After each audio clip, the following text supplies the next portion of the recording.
Keshav Chandra Ramavath KCR cinema ప్రకటించినప్పటి నుంచి ప్రేక్షకుల్లో ఆసక్తి పెరిగింది. మాజీ ముఖ్యమంత్రి కేసీఆర్ పేరుతో సినిమా రూపొందుతుందని ప్రధాన పాత్ర జబర్దస్త్ రాకింగ్ రాకేష్ కేసీఆర్ ఫ్యాన్ స్టోరీగా రూపొందించారు. ఇటీవల ఇచ్చిన ఇంటర్వ్యూలో కూడా రాకింగ్ రాకేష్ కేసీఆర్ వీరాభిమానిగా ఈ సినిమా తీసా, ఆయన పేరొకటి చాలు సినిమాకు ఓపెనింగ్స్ రావడానికి అని ధీమా వ్యక్తం చేశారు. వరంగల్ జిల్లా నర్సంపేట మండలం రంగబాయి తండాకు చెందిన యువకుడు కేశవచంద్ర రమావత్ చిన్నతనంలో తెలంగాణ ఉద్యమంలో కేసీఆర్ ప్రసంగాలు విని అభిమానం పెంచుకున్నాడు. ఆయన తండాలో అందరూ చోటా కేసీఆర్ అని పిలుచుకునేవారు. నిరుపేద గిరిజన కుటుంబం కావడంతో కుటుంబాన్ని వృద్ధిలోకి తీసుకురావాలని పరితపించేవాడు. అయితే అదే ఊరిలో ఉండే మరదలు మంజు కేశవచంద్ర రమావత్ ను ప్రేమిస్తుంటుంది.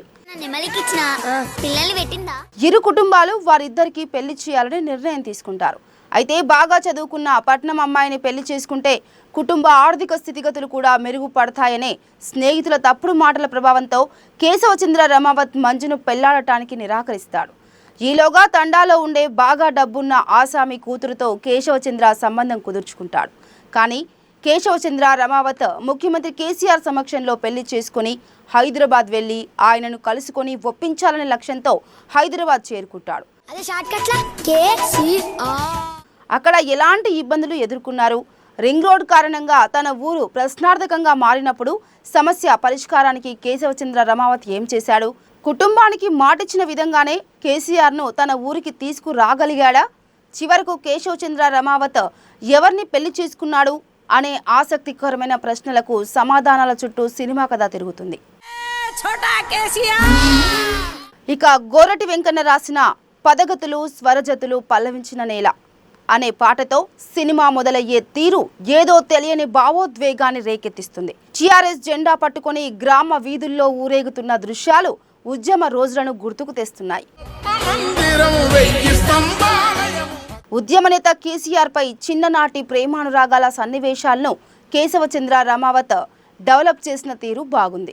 తెలంగాణ రాష్ట్ర అభివృద్ధి, కేశవచంద్ర రమావత్ కూడా పెద్దవాడైపోవడం, స్వరాష్ట్రంలో మారుతున్న పరిస్థితి, ఇలా పరివర్తనను దర్శకుడు కన్విన్స్గా తెరపైకి తెచ్చారు. అణువణువున కేసీఆర్ పై అభిమానం మూర్తిభవించిన కేశవచంద్ర రమావత్ ఎవరైనా కేసీఆర్ గురించి తప్పుగా మాట్లాడితే అస్సలు సహించడు.